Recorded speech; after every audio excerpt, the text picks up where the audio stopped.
Hello, everyone. Welcome to our first session on how to set healthy boundaries. I am Lillian, and I'm very excited to embark in this journey with you. Before we start, I encourage you to download the material attached in the descriptions. These documents will help you guide you through today's session and serve a valuable resource through this process of learning how to set boundaries. You can print them out and then keep them handy. They will remind you on the key concepts that we will be discussing. Have you ever thought one thing, felt something else, and ended up saying something totally different? The reason is that you are disconnected from your instincts. So when you connect with your instinct, you will think, feel, and say exactly the same thing in a synchronized manner. Now, let's focus on reconnecting you with your instincts, which is a crucial first step into setting healthy boundaries. There are three basic instincts, and they are social, security, and sex. So, let's be very clear that the basic instincts are our needs. They represent the built in mechanism of self preservation. It is to connect to your inner knowing. Instincts are not the same as intuition. Intuition is the connection with your concept of your higher power, God, the universe, whatever the contact or whatever name you call that energy. And the instincts tells you that something might be wrong, while intuition tells you how to correct it. Understanding your instincts will help you recognize what areas of your life need to set boundaries.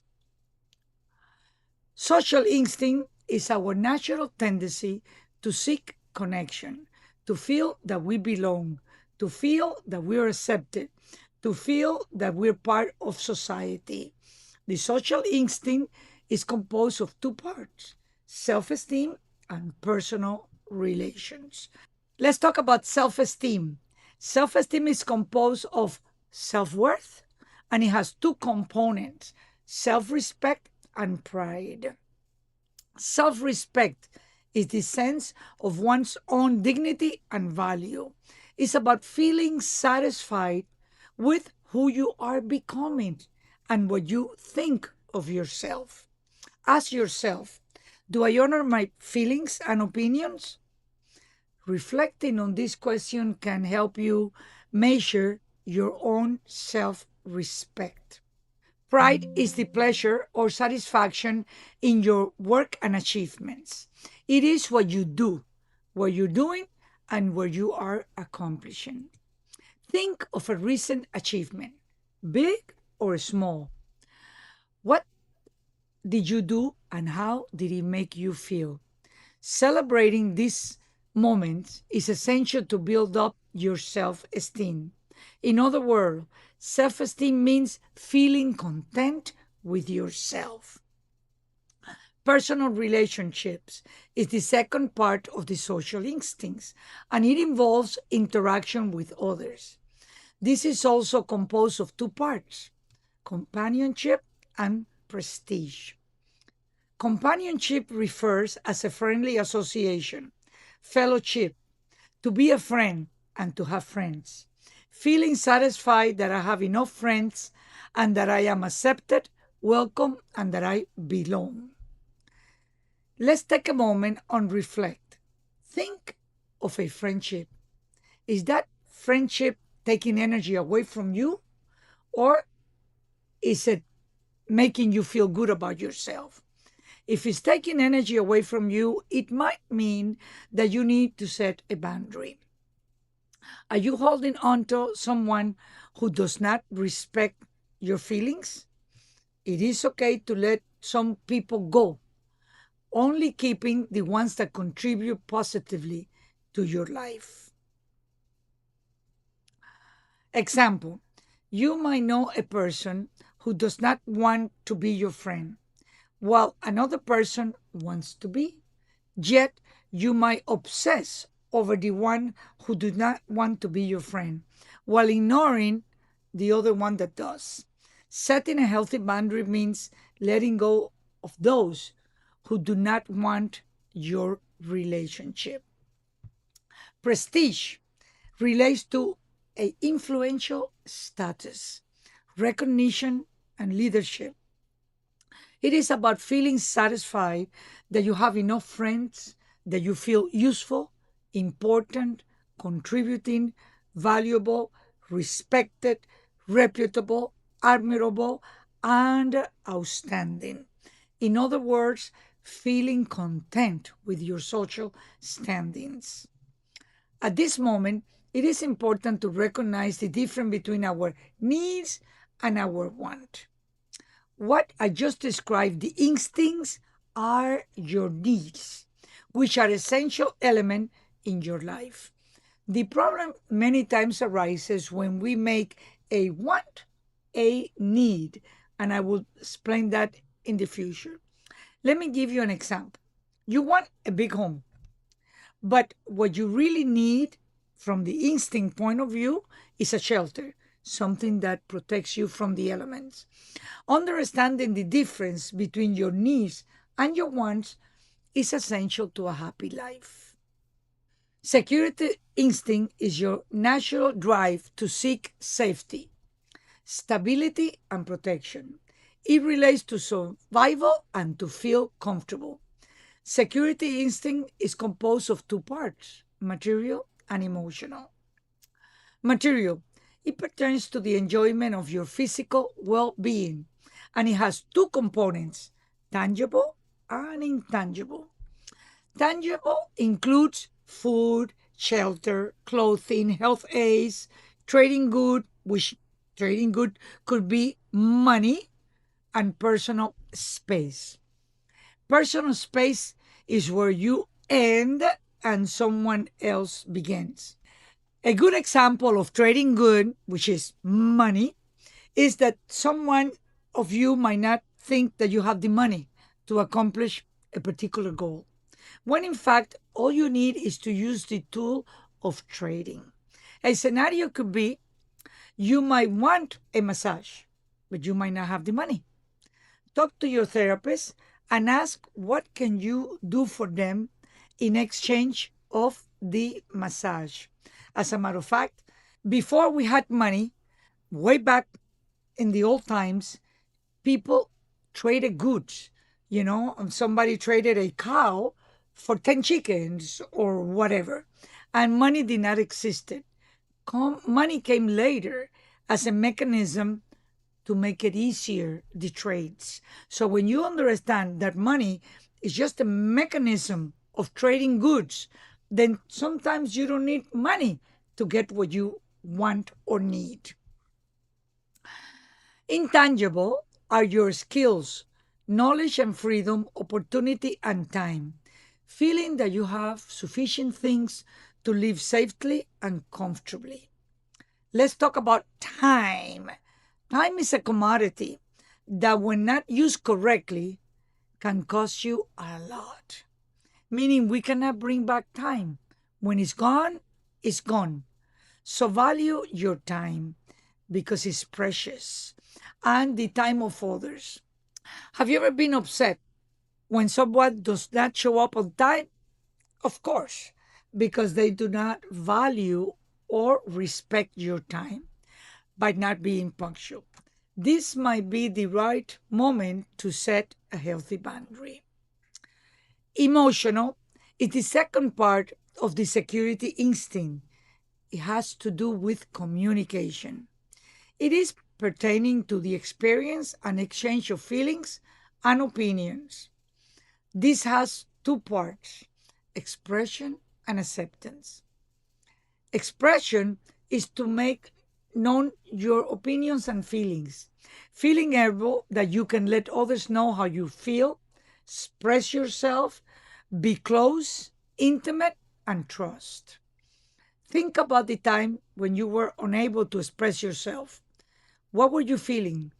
The reason was because you were disconnected from your instincts. Acceptance of others' opinions and feelings. It is about feeling able to understand and relate to, empathize, be trusted, and confiding in, give attention, affection, and love. Accept others' opinion as you want others to accept yours. Do you accept others' feelings even when they are different from yours? If you want others to accept your feelings, you must be willing to accept others. Are you listening to others' feeling without judgment? Okay, now we got into the sex instinct pertaining to the sense of sexual being. This instinct is composed of two parts: the sexual identity and the sexual relations. Sexual identity is about feeling satisfied with who you are, which includes being masculine and being feminine, being paternal or being maternal, being assertive and being resertive, attractive or attracted, stimulating or stimulated. Let's look at the masculine and the feminine energies. Masculine is the provider, the producer, the creator. The feminine energy is the loving, the caring, and the nourishing. At the beginning of time, the man, which is the masculine energy, was the hunter and the producer of food for the family, while the woman, which is the feminine energy, stayed back and took care of the family. This is a clear example of paternal and maternal energies. If a child falls, the paternal energy, which is the masculine energy, will say, "Come on, get up, it's not a big deal." While the maternal energy, which is the feminine energy, will say, "Did you hurt yourself? Are you in pain? Come here, let me hug you." Okay? That's the difference between female and masculine energy. Being assertive means expressing your need, thoughts, and feeling clearly and respectfully, while also acknowledging and respecting the right of others. Being receptive means accepting others' opinions and feelings for what they are, even if they are different than yours.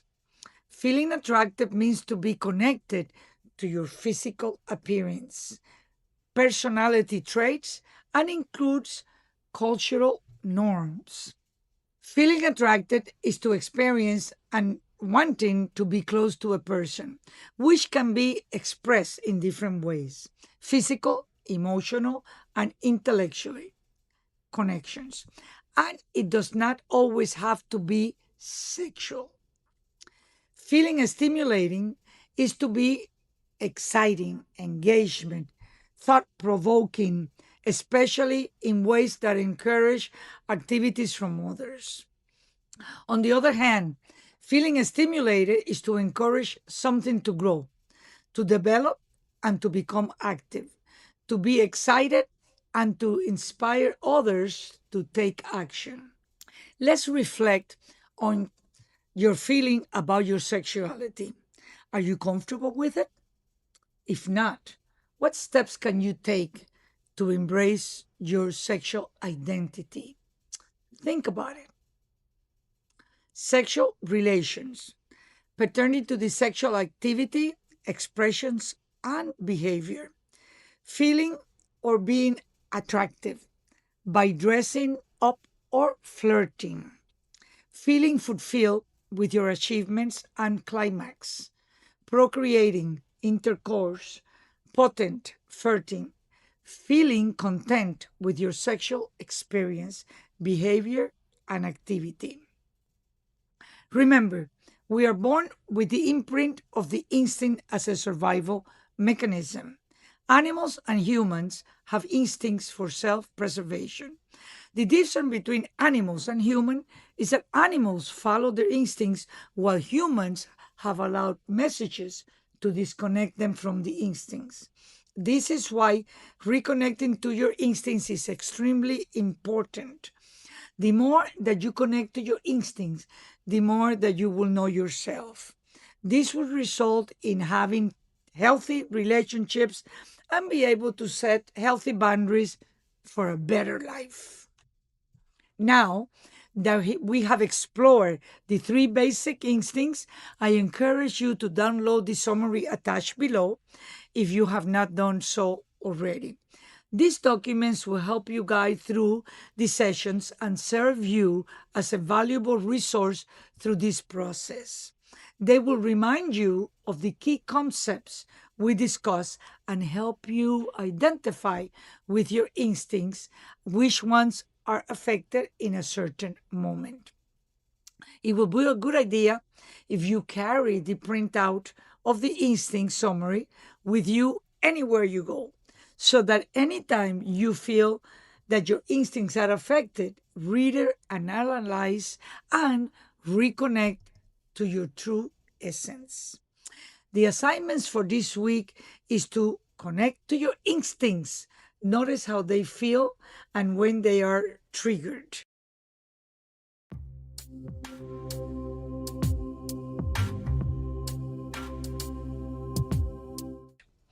In the next session, we will dive into what boundaries are and how to set healthy boundaries.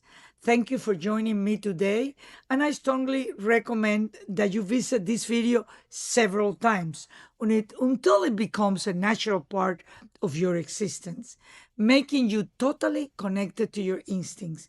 Do not forget to subscribe if you found this information valuable, and also don't keep it a secret. Tell your friends about it.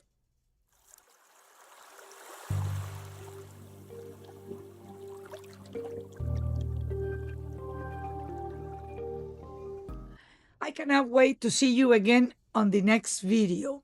Until then, be kind to yourself and others.